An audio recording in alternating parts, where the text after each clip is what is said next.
Hello everyone, ಎಲ್ಲರೂ ಹೇಗಿದ್ದೀರಾ? Hope you ಎಲ್ಲ ಚೆನ್ನಾಗಿದ್ದೀರಾ ಅಂದ್ಕೊಳ್ತೀನಿ. ತುಂಬ ದಿವಸ ಆಯಿತು ವಿಡಿಯೋ ಮಾಡಿ, ಬಟ್ ಆದರೂ ನನ್ನ ಕ್ರೇಜು ಅಪ್ಲೋಡ್ ಮಾಡೇ ಮಾಡ್ತೀನಿ. ಸೊ ಇದು ಬಂದು ನನ್ನ ಸಂಡೇ ವ್ಲಾಗು. ನಾವು ಆ್ಯಕ್ಚುಲಿ ಸಂಡೇ ಪಳನಿಗೆ ಹೋಗಿದ್ವಿ. ನಾನು, ನಮ್ಮ ಹಸ್ಬೆಂಡು, ನಮ್ಮ ಭಾವ ಅಷ್ಟೇ, ಮಕ್ಕಳನ್ನೆಲ್ಲ ಮನೇಲಿ ಬಿಟ್ಟು ಹೋಗಿದ್ವಿ. ತಮಿಳ್ನಾಡು ನಿಮ್ಗೆ ಗೊತ್ತೇ ಇದೆ, ಟೆಂಪಲ್ಗೆಲ್ಲ ತುಂಬ ಫೇಮಸ್ಸು. ಸೊ ನಾವು ಪಳನಿಗೆ ನಾನು ಫಸ್ಟ್ ಟೈಮ್ ಅಷ್ಟೇ ಪಳನಿ ದರ್ಶನ ಮುಗಿಸ್ಕೊಂಡು ಮುರುಗನ್ ಟೆಂಪಲ್ಲು ಸ್ಟೆಪ್ಸ್ ಹತ್ಕೊಂಡು ಹೋಗಬೇಕು. ತುಂಬ ಚೆನ್ನಾಗಿತ್ತು, ಒಂದೊಳ್ಳೆ ನೈಸ್ ಎಕ್ಸ್ಪೀರಿಯನ್ಸ್ ಇತ್ತು. ಟ್ರೆಕ್ಕಿಂಗ್ ಥರ ಇತ್ತು, ಆದರೆ ಅಷ್ಟೊಂದೇನಿಲ್ಲ, ಬಟ್ ನೈಸ್ ಚೆನ್ನಾಗಿತ್ತು. ಆ್ಯಂಡ್ ಅದನ್ನು ಮುಗಿಸ್ಕೊಂಡು ನಾವು ಬಂದಿದ್ದು ಮರುದಮಲೈ ಅಂತ ಒಂದು ಟೆಂಪಲ್ಗೆ ಬಂದ್ವಿ. ಇದು ತಮಿಳ್ನಾಡಲ್ಲೇ. ಅಲ್ಲಿಂದ ಆಲ್ಮೋಸ್ಟ್ ಒಂದು 40-45 ಕಿಲೋಮೀಟರ್ಸ್ ಇತ್ತು ಇದೇ ಟೆಂಪಲ್ಲು. ಇಲ್ಲಿ ನನಗೆ ವಿಶೇಷ ಅನಿಸಿದ್ದು ಏನಪ್ಪ ಅಂದರೆ, ಇಲ್ಲಿ ಮುರುಘಾ ಬಂದು ಸಣ್ಣ ವಯಸ್ಸಲ್ಲಿ ಇರ್ತಾರಲ್ಲ, ಅಂದರೆ ಮಕ್ಕಳು ಆಟ ಆಡ್ಕೊಂಡು ಬೆಳೀತಾರಲ್ಲ, ಆ ಏಜಿಂದು ದರ್ಶನ ಇಲ್ಲಿ ನಮ್ಗೆ ಸಿಗುತ್ತೆ. ಇಲ್ಲಿ ನಂಗೆ ತುಂಬ ಖುಷಿಯಾಗಿದೆ ಏನಂದರೆ, 90s ಕಿಡ್ಸು ಏನೇನೆಲ್ಲ ತಿಂಡಿ ತಿಂತಾರೆ ಅದೆಲ್ಲ ಇಲ್ಲಿತ್ತು ಫ್ರೆಂಡ್ಸ್. ನನಗಂತೂ ತುಂಬ ನೋಡಿ ಒಂಥರ ತುಂಬ ಖುಷಿಯಾಯಿತು. ಕಿಂಡರ್ ಜಾಯಿ, ಲೇಸು ಮತ್ತು ಅದು ಇದು ತಿಂದ್ಕೊಂಡು ಬೆಳೆಯೋವಂಥ ಈ ಮಕ್ಕಳಿಗೆ ಡೆಫಿನೆಟ್ಲಿ ಇದನ್ನು ನಾನು ತೋರಿಸ್ಲೇಬೇಕು ಅಂದ್ಬಿಟ್ಟು, ನಾವು ತಿಂದೇ ಇದ್ರೂ ಪರವಾಗಿಲ್ಲ ಇದನ್ನು ತೊಗೊಳ್ಳೋಣ ಅಂತ ನಮ್ಮ ಮನೆಯವ್ರಿಗೆ ಹೇಳಿದೆ.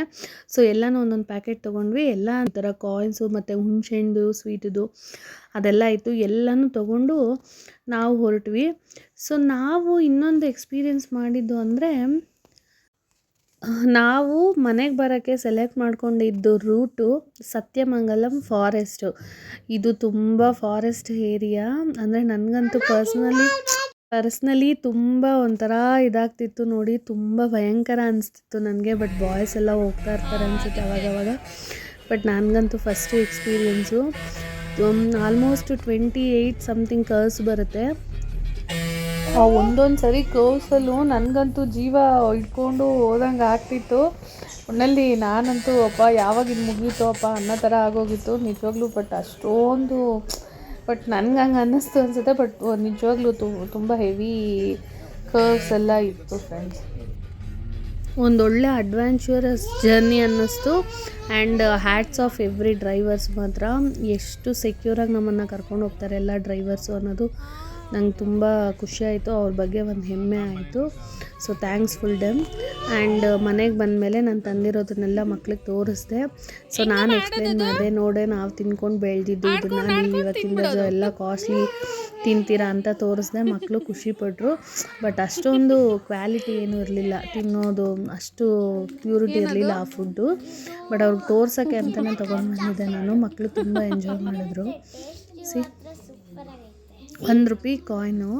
ಇದು ಗೋಲ್ಡ್ ಕವರಿಂಗ್ ಪೇಪರಲ್ಲಿ ಹಾಕಿರ್ತಾರೆ. ಸೊ ಅದು ಓಪನ್ ಮಾಡಿದ್ರೆ ಈ ಥರ ಒಂದು ಚಾಕ್ಲೇಟು. ಆ್ಯಂಡ್ ಇದು ನೆನಪಿದೆಯಾ ನಿಮಗೆ, ಈ ಥರ ಹಿಂಗೆ ಈವನ್ ಕೊಕೋ ಕೋಲಾದು ಕ್ಯಾಪಲ್ಲಿ ಸಹ ಮಾಡ್ತಾಯಿದ್ರಿ ನೋಡಿ. ಇದು ಯಾರಿಗೆಲ್ಲ ನೆನಪಾಗುತ್ತೆ ಡೆಫಿನೆಟ್ಲಿ ಎಲ್ಲರೂ ಕಮೆಂಟ್ ಮಾಡಬೇಕು. ಸೊ ಆ್ಯಂಡ್ ಇದನ್ನು ಯಾರ್ಯಾರೆಲ್ಲ 90s ಎಂಜಾಯ್ ಮಾಡಿದ್ರು ಎಲ್ಲ ಡೆಫಿನೆಟ್ಲಿ ಕಮೆಂಟ್ ಮಾಡಿ ತಿಳಿಸಿ. ಹೋಪ್ ಯು ಎಲ್ಲ ಕಮೆಂಟ್ ಮಾಡ್ತೀರಾ ಅಂದ್ಕೊಳ್ತೀನಿ. So thank you for watching.